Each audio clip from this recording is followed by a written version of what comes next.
Beckham Putra, David Beckham kemasan saset ini kembali membuktikan peran pentingnya. Tidak hanya di Persib Bandung, tetapi juga di Timnas Indonesia.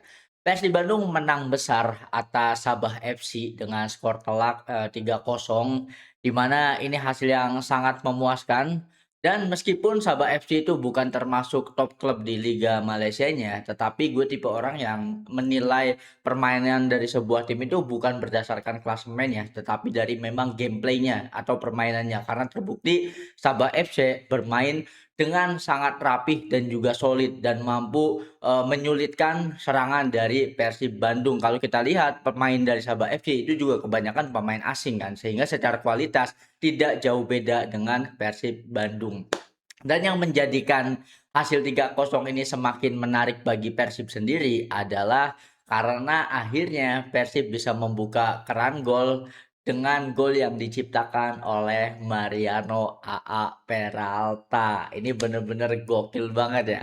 Ibaratnya Mariano Peralta sendiri seperti yang kita tahu kan pernah terjadi sebuah insiden besar ya, yaitu kerusakan GPS gitu kan, di mana Peralta itu nyasar ke Bandung, nyasar ke GBLA, Gelora Bandung Lautan Api. Setelah sebelumnya itu udah ke Jakarta, udah ke GBK Gelora Bung Karno, tetapi bukan kandangnya Persija. Ke JIS Jakarta International Stadium juga ini bukan kandangnya Persija. Ya kali pemain terbaik liga main di klub Musafir gitu gajah. Ini bener-bener gokil banget ya. Yang bikin gue senang terhadap golnya Mariano Peralta, itu gue melihat ya, Mariano Peralta itu bermain seperti, under pressure atau dalam tekanan yang sangat tinggi, di mana, ada 2 pressure besar terhadap Mariano Peralta. Pertama, pressure pembuktian untuk atau kepada Bobotoh, karena ya Mariano Peralta itu, pemain terbaik liga ketika musim lalu bersama Borneo, sehingga ekspektasi dari Bobotoh itu sangat besar dan diharapkan Mariano Peralta menjadi sosok penting di Persib Bandung musim depan gitu kan. Dan pressure kedua yang paling seru itu pressure datang dari The Jackmania gitu kan. Karena kalau Mariano Peralta main ngevlog atau main jelek itu udah pasti gosong, digoreng-goreng sama The Jackmania. Tetapi inilah yang membuat sepak bola itu jadi seru gitu kan. Ibaratnya ketika menang kita merayakan, ketika kalah ya kita siap dibully, fair-fairan aja gitu kan. Toh nanti kalau kita menang balik juga kita yang ngebully lawan kita.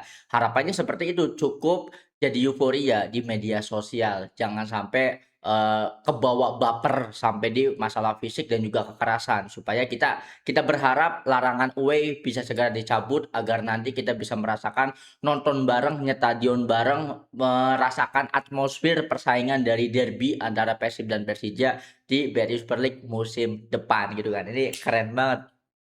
Meskipun ya Mariano Peralta cetak golnya dari penalti ya. Karena ekspektasi gue tuh setidaknya gol pertamanya Peralta itu harus salto di luar kotak penalti ya, ini tetapi ya at least penaltinya dieksekusi dengan sangat sempurna. Gue bisa melihat dari raut wajahnya Peralta ini, kalau Peralta sampai gagal penalti, wah udah habis digoreng dan bisa jadi mental breakdown anjir, bisa jadi udah makin kena mental lah. Karena gue melihat Peralta ini sama kayak dulu waktu Neymar awal-awal ke Barcelona ya.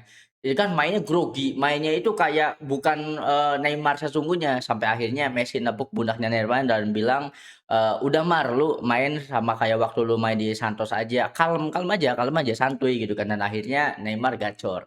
Nah, semoga saja nih setelah gol pertama ini Mariano Peralta bisa makin membuktikan bahwa dia memang layak menjadi pemain terbaik liga musim kemarin gitu kan. Karena untuk Persib Bandung saat ini waktu yang tepat untuk Peralta bersinar ya. Kenapa? Karena Persib memiliki striker haus gol, Balsa Sekulic. Ini dua-duanya combo wombo duet maut. Balsa Sekulic dengan eksekusinya yang benar-benar mengerikan gitu kan. Sedangkan Mariano Peralta sosok pemain nomor punggung 10 sebagai playmaker, mengatur serangan dan juga sebagai assist provider. Kalau kalian lihat ini benar-benar memanjakan serangan penyerang-penyerang dari Persib Bandung gitu kan. Beda kasus kalau Peralta diduetkan sama ini siapa yang paling Ramon sama Ramon Tanki. Wah, ini bener-bener Peralta bisa jadi ngebapuk anjir kalau duetnya sama Ramon Tanki ya. Nah, meskipun ini juga menjadi poin penting, sepertinya kelemahan dari Persib Bandung itu cuma di Ramon doang ya, karena performa Ramonnya agak-agak aneh. Performa Ramon itu dengan gaji miliaran itu udah setara prime Darwin Nunes anjing. Sama prime-nya Ferran Torres, di mana gue nggak habis pikir, kontrol bola aja susah, jangankan dribble, kontrol bola, nerima bola aja susah gitu kan. Makanya ya ini mungkin gue curiga jangan-jangan performa Ramon yang nggak jelas ini faktor jersinya yang terlalu ketat mon. Ibaratnya lu sangar, gede, hitam gitu kan, penuh tato. Masa pakai, jersey ketat-ketat, sok kecantikan, sok kecentilan, ini kalau gue mau komen gitu kan sebagai warga Jabar, gue tuh bertanya-tanya terlalu why gitu jersey-nya dari, Ramon. Coba nanti, Igor Tolik komplain lah, jangan-jangan ini faktor dari jersey yang terlalu ketat sehingga sirkulasi darahnya macet, sehingga permainan dari Ramon jadi nggak jelas gitu kan.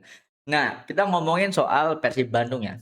Setelah menyaksikan Persib Bandung menang 3-0 atas Sabah FC, gue jadi makin yakin nih guys. Makin yakin bahwa Persib Bandung masih terlalu kuat untuk klub-klub di BRI Super League karena Persib Bandung itu levelnya udah di Asia. Bahkan ya manajemen dari Persib Bandung mengatakan bahwa musim ini Persib itu tidak memprioritaskan BRI Super League karena fokusnya itu akan ke ACL tuh. Fokusnya itu udah nembus semifinal bahkan juara gitu kan. Dan ini realistis karena target ini dibangun sudah lebih dari 3 tahun sehingga ya ini on the way ke targetnya aja, ambisi untuk menjadi klub Indonesia pertama yang bisa menjuari ACL tuh gitu kan. Tetapi sekali lagi manajemen Persib itu hanya berusaha humble dengan mengatakan tidak memprioritaskan BRI Super League ya. Jadi mungkin ini Pak Adit itu bohong ya, manajemen Persib itu bohong. Jujur aja Pak, Anda itu bohong anjing karena ujung-ujungnya Persib juga yang juara BRI Super League. Ujung-ujungnya ya ini udah queen trick ya, lebih setelah hat trick kan queen trick 4 musim berturut-turut memenangkan gelar dan ini akan menjadi sesuatu yang sangat dahsyat karena ini sepanjang sejarah, ini akan membuka keran sejarah, catatan sejarah bagi Persib sendiri di BRI Super League sehingga nanti bisa menyusul juga jumawanya Bambang Pamungkas yang mengatakan bahwa Persija tidak membutuhkan bintang di jersey-nya gitu kan karena sudah memenangkan 11 trofi dihitung sejak era Majapahit itu udah akan tenggelam ketika Persib sudah queen trick. Persib hat trick saja itu sudah luar biasa karena hat trick pertama yang diciptakan oleh klub di Indonesia gitu kan. Makanya menarik banget, menariknya itu gue pengen ngelihat kontender lain. Gue tuh pengen melihat perlawanan dari klub lain. Terutama Persijanya Coach Sintayong, semoga saja ya. Pun jikalau Persib itu kembali memenangkan BRI Super League, semoga sama kayak musim kemarin, dibuat overthinking, dibuat deg-degan gitu kan sama Borneo. Secara poin sama, untungnya menang head to head. Tetapi di tangannya Coach Igor Tolik, Persib itu tampil ofensif banget, gokil, bener-bener pola serangannya luar biasa ya. Ini membuktikan peran penting dari Mark Klok dan juga Beckham Putra. Lu bayangin baru ditambah 2 orang nih, Persib baru ditambah Mark Klok sama Beckham udah segacor itu. Padahal Beckham dimainkan di menit 86, langsung nyekor di menit 88. Asisnya dari siapa adik-adik? Dari Mark Klok. Ini bukti bahwa pemain hebat itu tergantung sistem. Ketika bermain di Persib, Persib tahu cara mengeksploitasi Beckham dan Mark dengan benar sehingga ya hasilnya sesuai dengan dugaan gitu kan. Beda dengan Timnas. Timnas ya karena sistem John Herman ini beda sehingga ya Mark dan juga Beckham harus butuh adaptasi juga kan. Sehingga ya itulah di video kali ini gue akan membahas betapa pentingnya peran dari Beckham Putra. Satu-satunya kesalahan yang gue kritisi dari John Herman adalah kenapa Coach John itu tidak menurunkan Beckham Putra. Padahal di match pertama melawan Kamboja, peran penting Beckham Putra duet sama Donitri itu udah gokil banget ngacak-ngacak pertahanan lawan. Karena itu tugas dari Beckham tuh itu.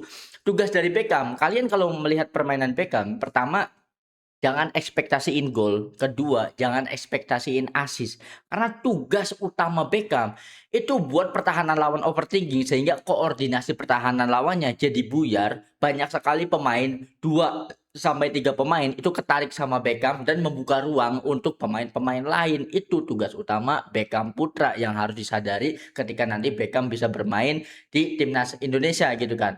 Karena terbukti peran penting dari Beckham ini benar-benar luar biasa ya, karena dari golnya saja, ini gol yang disusun dengan sangat rapi, skemanya sangat luar biasa.